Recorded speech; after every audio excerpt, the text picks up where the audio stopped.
bom estar aqui com vocês novamente.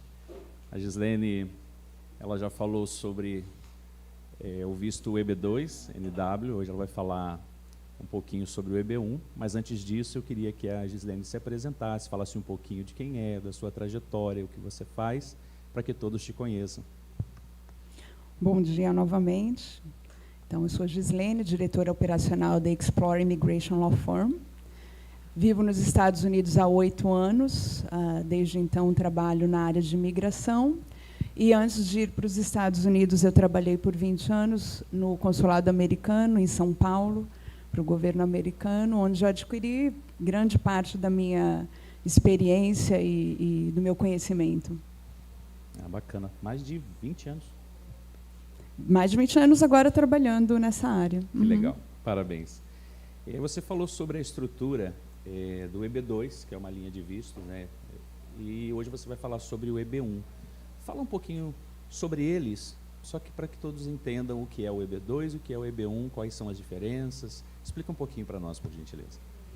Todas as diferenças, né? Por isso são categorias, preferências diferentes. Sim. Então, o Employment Based, ele tem 5 preferências. Employment Based é quando o visto é qualificado de acordo com a experiência profissional e a formação da pessoa.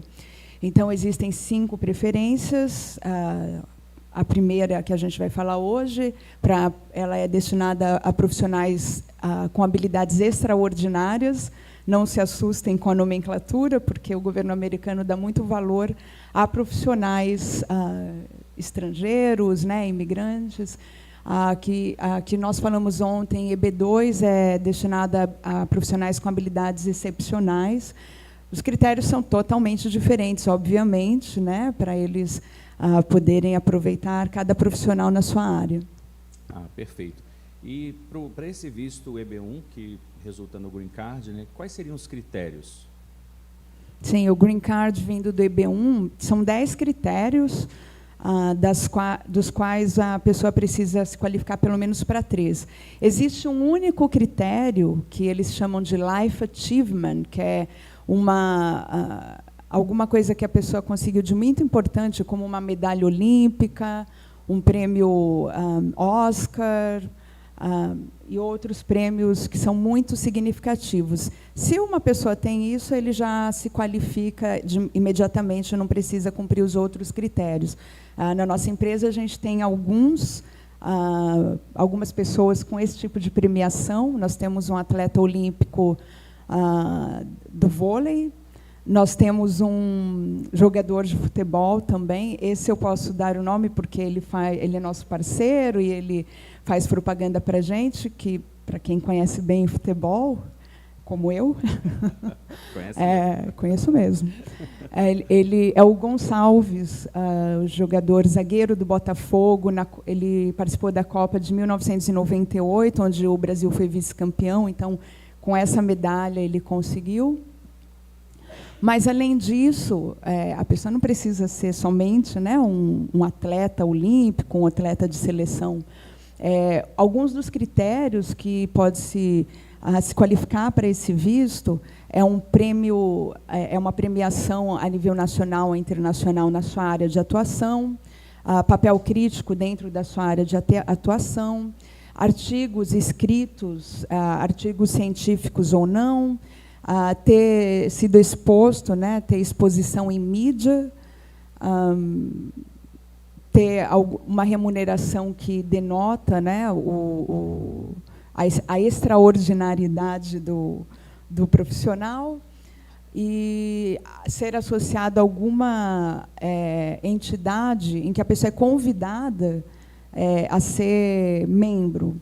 Então, por exemplo, eu vou citar uma que eu conheço, mas devem haver outras em cada área, é a Academia Brasileira de Letras. É um exemplo. Então, a pessoa não pode se associar como um conselho regional. A pessoa precisa, de fato, ser convidada para ser membro daquela associação.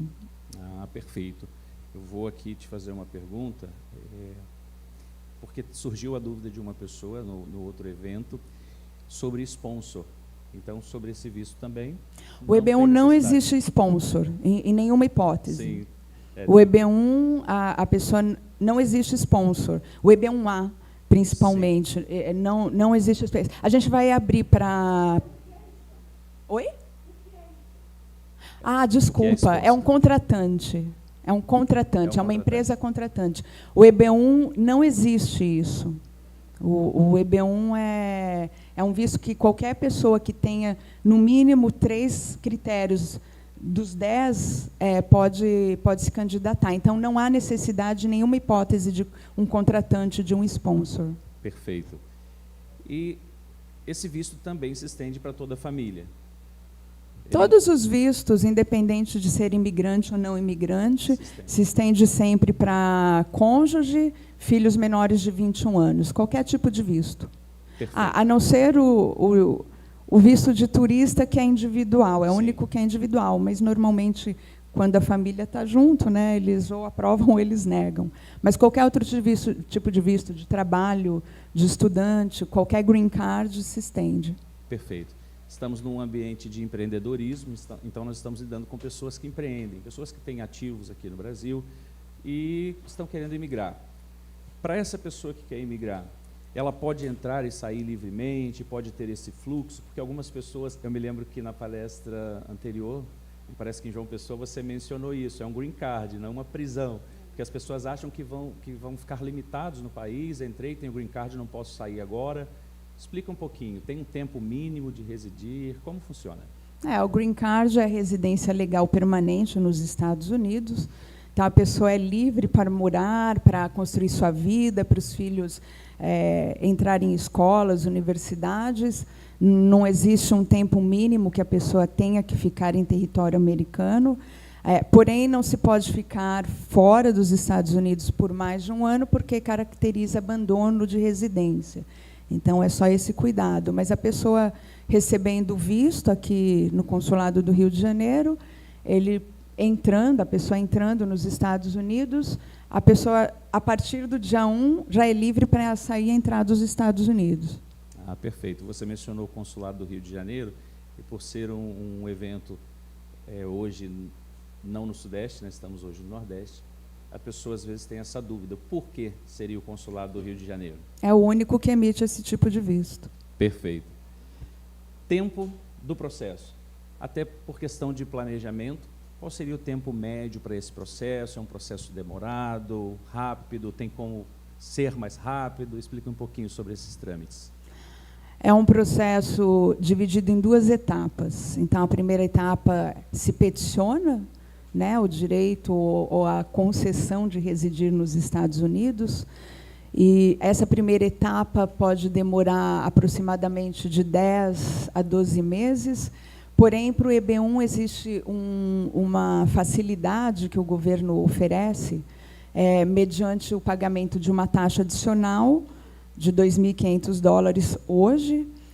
Esse processo pode ser avaliado em 15 dias corridos. Então, se a pessoa tiver interesse, é um visto que é bem rápido, dá para ser bem rápido.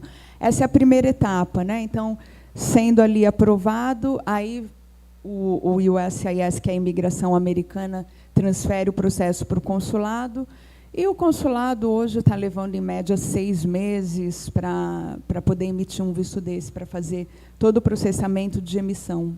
Ah, perfeito, é bem rápido, então.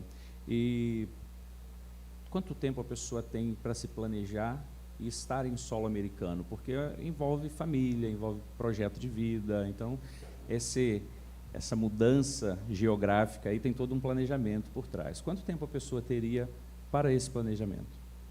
Bom, aí é muito pessoal, né? Mas tem um tempo específico, né? Não, aí é muito pessoal. O planejamento Eu digo após a aprovação. Foi aprovado. Você diz quanto tempo a validade do visto. Para a pessoa poder se apresentar. A validade do visto é de 6 meses. Sim. O planejamento vai depender, né, da pressa de cada um, da vontade de se mudar logo. Então, isso depende. Agora, o visto, após emitido, tem validade de 6 meses. Então, o aplicante tem que se mudar dentro desse prazo. Sim. Mas, se mudando dentro desse prazo, de novo, o visto é válido para ele retornar aos Estados Unidos, caso ele necessite sair. Ah, Perfeito. Então, a pessoa pode ir, faz a admissão nos Estados Unidos, se quiser sair, ela pode sair livremente, fazer as suas atividades, voltar. Perfeito. Exatamente. Ótimo. Sobre as profissões, existe uma profissão que mais aprova? Não? São as mais diversas? Fala um pouquinho aí dentro da sua experiência. Novo. É um visto baseado em critérios, Sim. né? Nós temos empresários que se qualificaram para o EB1, que foram aprovados, nós temos médicos, nós temos até um policial federal que conseguiu se qualificar para o EB1, foi aprovado bem rapidamente. Acho que o dele, ele fez o pagamento do processamento, né, mais rápido, e foi aprovado, se não me engano, em 6 dias, 3 ou 6 dias. Nós temos fisioterapeutas, nós temos psicólogos. Então, não existe não existe uma profissão ou uma área que o governo americano tenha mais interesse no caso do EB1. Sim. Eles têm interesse, sim, em profissionais com essa capacidade extraordinária que podem adicionar ao país. Perfeito. Sobre Explore Immigration, conta um pouquinho da estrutura, a importância de ter uma advogada americana como diretora jurídica. Então, conta um pouquinho da estrutura da Explore Immigration para que as pessoas que estão aqui, e aqueles que nos assistem online também, conheçam essa estrutura, para que possam, em caso de optar por avançarem conosco, avançar com segurança, com tranquilidade. Conta um pouquinho dessa estrutura para nós, por favor. Bom, a responsável legal pelo escritório, obviamente, é uma advogada. É necessário ter um advogado em qualquer empresa, né, de advocacia, e no caso de imigração.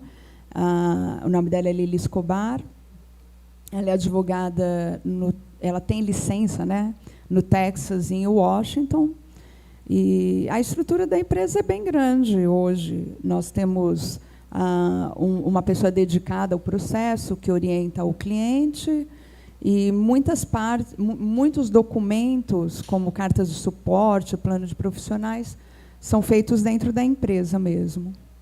Perfeito. Então, tem uma equipe que cuida até desse apoio de cartas, acompanha o caso do cliente.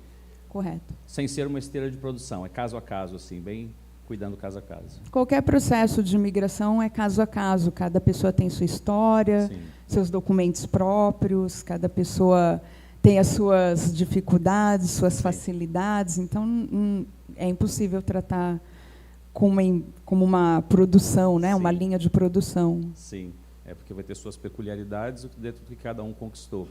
Porque eu provoco algumas perguntas aqui, até para que vocês, daqui a pouco, na hora das perguntas, vão vendo onde se encaixam, se fica adequado para você. Então, tem diversas profissões que aprovam, né, que tem chance de aprovação, e, de repente, você não é um medalhista olímpico, ou e eu não estou conhecendo aqui no momento, mas, de repente, você não é, mas a sua expertise, a sua área de atuação, aquilo que você desenvolveu, te qualifica para esse visto. Então, é muito interessante, salientando que depois a Gislene vai estar ali do lado também, atendendo, com atendimento mais personalizado, para que você possa tirar as suas dúvidas, tá bom? Se houver uma negativa, pode ocorrer, e você foi muito clara ao falar isso é muito bom, essa transparência, para a pessoa saber como é o processo. É um processo de algumas etapas, como você colocou, e se houver uma negativa do processo, é possível aplicar para a mesma categoria novamente? Como funciona isso? Ninguém pode garantir o resultado positivo de um processo de imigração, mesmo porque o processo é avaliado por um profissional, por um oficial da imigração, que é um ser humano, passível de emoções, erros, acertos, né?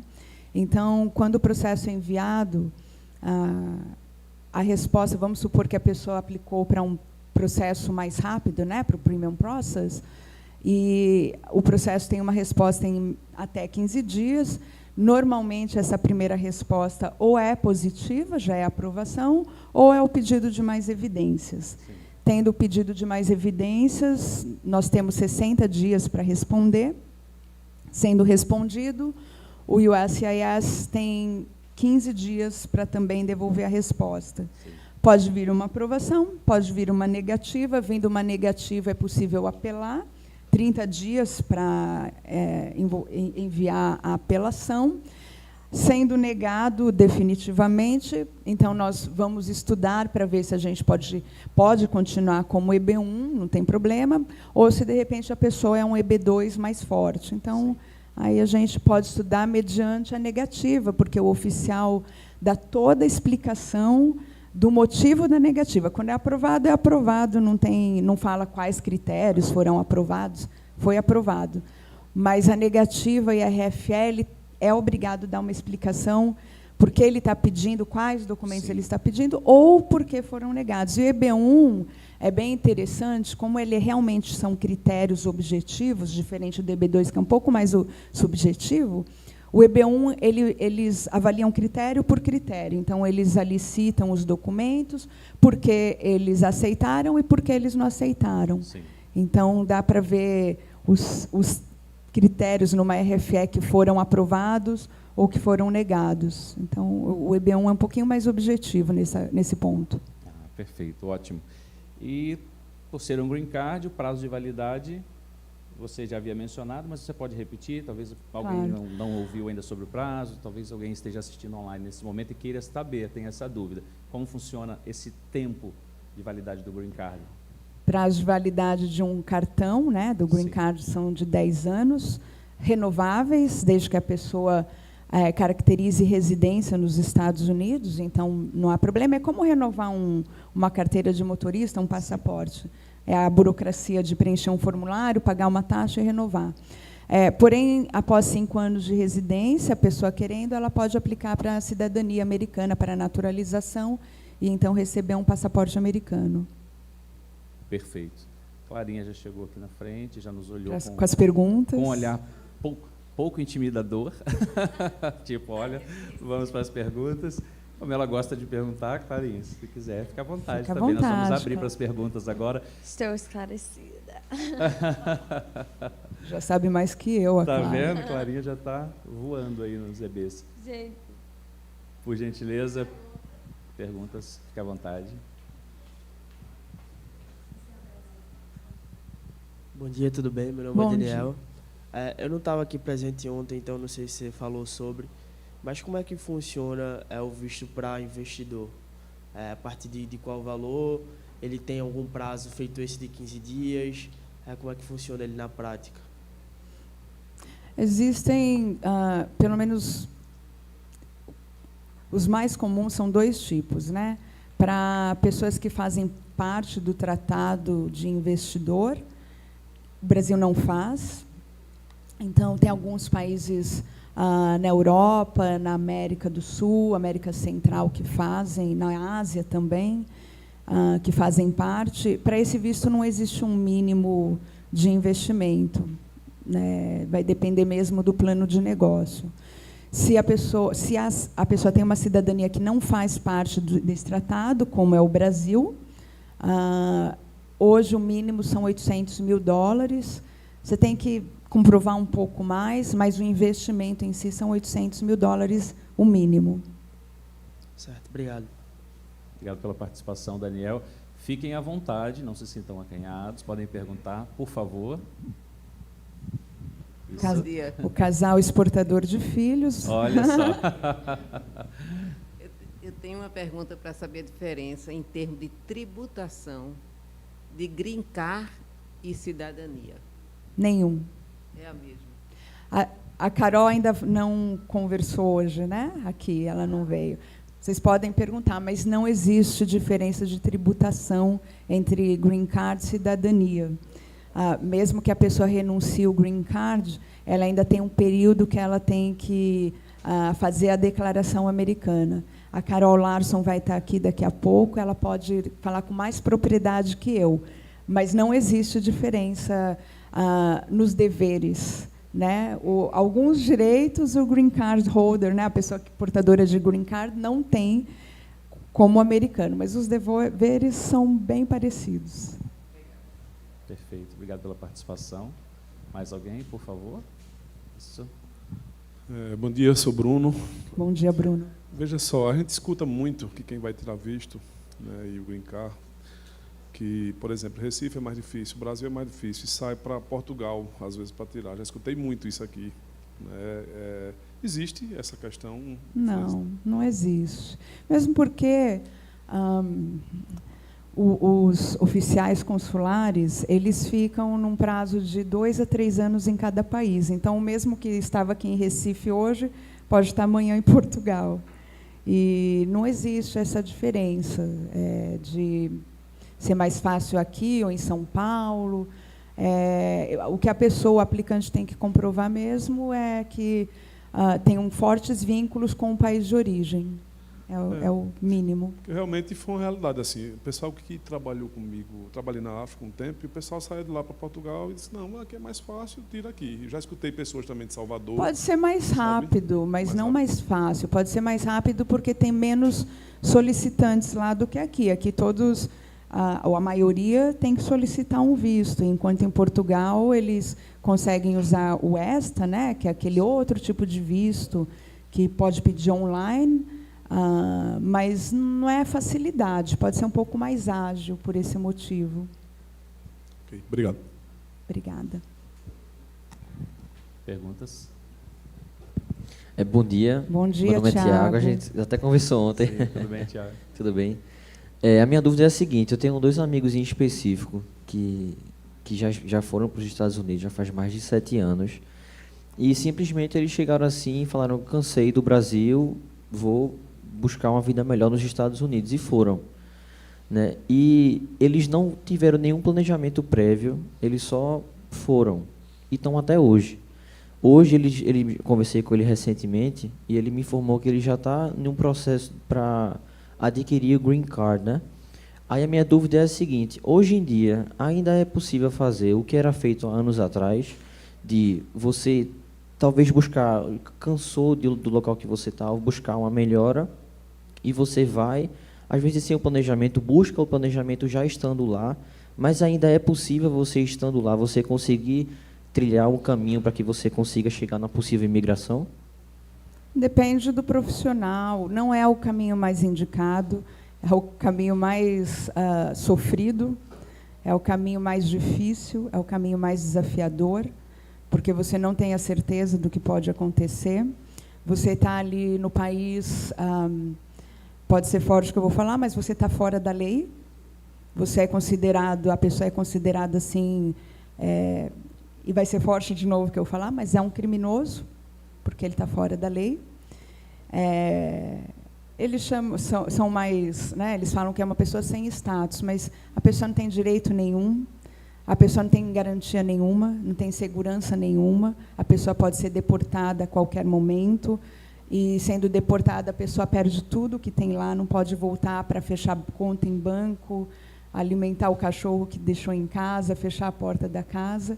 É uma situação bem, na minha opinião, bem triste. Não é o caminho indicado, Thiago. Então, o melhor caminho para qualquer área, não só a imigração, é o planejamento, é saber quais são suas possibilidades, mesmo estando dentro do país, né? Quais são suas possibilidades, qual é a forma em que você, de fato, vai conseguir o seu objetivo de uma residência legal. É claro, é sabido que há pessoas que atravessam fronteira ou que entram com algum tipo de visto e permanecem além do tempo permitido pela imigração, mas, de novo, não é o indicado. Na minha opinião, são pessoas que desprezam a sua própria cidadania enquanto cidadão, não sua cidadania brasileira, mas elas deixam de ser cidadãos, porque elas não têm direito algum. Perfeito. Pergunta? Só antes da pergunta, reiterar aqui, é muito importante quando a Gislene menciona isso, porque nós vemos hoje grupos de WhatsApp, grupos de Facebook, onde pessoas sem nenhuma base, pessoas que não conhecem do assunto, e falando um monte de coisas. E, enfim, algumas pessoas nessas aventuras, eu vou usar essa expressão aventura, acabam embarcando, buscando uma melhor qualidade de vida, mas se deparam nessa situação que você falou, fica preso a uma situação, aí realmente é uma prisão, né? Porque aí não nesse tem caso direito. É uma prisão, porque se a pessoa sair do país não volta mais, Exatamente. e também perde, né? Imagina, você não poder sair para visitar mais sua família, enfim, é bem complicado. Tivemos pessoas que teriam tudo para fazer um processo consular, com uma trajetória bacana, com um histórico legal, que às vezes A maioria. entra numa a situação maioria, dessa. sim. E aí também, Por falta de conhecimento, sim, né? botam tudo a perder. Falta de conhecimento. Exato. Oi, Obrigado. sou eu aqui, Rosailda, da CQ Engenharia. Primeiro, eu queria parabenizar assim, toda a equipe da Econ, porque eu vim com o propósito realmente de aprender. Eu costumo dizer que, de muitas coisas na minha vida que eu disse que nunca faria, eu acabei fazendo. Disse que não casaria grávida, casei. Disse que não moraria em São Paulo, morei. Olha aí a falta de planejamento. E hein? já disse também que nunca moraria nos Estados Unidos. Ou seja, não sei o que é que a vida vai me reservar mais na frente, porque tudo que eu disse que nunca faria, já fiz. Mas, bom, vim para cá aberta com a ideia de aprender. Eu acho que quem está no mundo dos negócios tem que estar aberto. Acho que todo momento é de aprendizagem. Estou muito feliz por estar aqui. Eu acho que vocês superaram muito as minhas expectativas em relação ao que eu esperava. E quero dizer que, principalmente, nas falas humanizadas. Eu acho que os Estados Unidos é quem está ganhando muito com a presença dos brasileiros lá. Ai, obrigada, muito obrigada pelo seu comentário. Eu queria dizer isso. Mas tem uma questão só, Gislene, que eu queria saber de você. Eu tenho um filho aqui em Recife que ele trabalha numa empresa de intercâmbio, na Egale. Desculpa, eu não entendi. Uma empresa? De intercâmbio. Ah, intercâmbio. Intercâmbio estudantil e profissional. Na Egale, o nome da empresa. Mas a minha pergunta, na verdade, até para eu poder levar para ele, que eu não sei, de repente ele até já conhece vocês e tal, mas é porque a gente vai lembrando das pessoas, né, que a gente tem contato. Ontem eu lembrei da filha, hoje eu lembrei do outro filho. E aí a pergunta é, esse trabalho que você particularmente faz com a questão da imigração, se a gente quisesse articular alguma coisa desse trabalho dele ou junto com a empresa, que eu não sei se já tem algum vínculo de parceria, de trabalho com você. Mas teria que ser direto através de você ou vocês têm algum representante aqui em Recife, algo assim? É isso a pergunta. Tá, então, você quer saber se existe uma parceria com empresas de intercâmbio com a nossa empresa. Nós não temos ninguém hoje, mesmo porque o intercâmbio é muito feito por uma agência, como o seu filho trabalha, diretamente com as escolas. Então, raramente é necessário uma empresa de imigração, um advogado de imigração intervir num processo desse. Ele é um pouco mais simples, provavelmente ele trabalhe com adolescentes, né? Todo tipo, mas não há normalmente a necessidade, é um processo bem menos complexo do que um green card. Então, por isso, nós não temos parceria. Acredito que seu filho deve ter bastante aprovações, né? Então, por esse motivo, normalmente não é necessário uma parceria com advogado. Ok. Mais alguma pergunta? Não? Muito obrigada pelo tempo de vocês. Só lembrando, desculpa, que a Gislene vai estar aqui do lado, estou dando suporte a ela também, estamos aqui para tomar um café com você, para ter esse momento tete a tete, olho no olho, né? Aproveitar esse momento, porque amanhã já vamos para o evento em Brasília. Então, aproveite esse momento para você tirar as suas dúvidas e, se estiver disposto a avançar conosco, será um prazer. Gislene. Obrigada de novo. Querendo saber alguma coisa, né? Como o William falou, a gente está aqui. E aproveitem, porque tem bastante informação boa vindo por aí ainda. Sim. Tá bom? Bom dia, obrigada. Salve de palmas pra Bom dia, Gislene. Obrigado, obrigada. Gislene.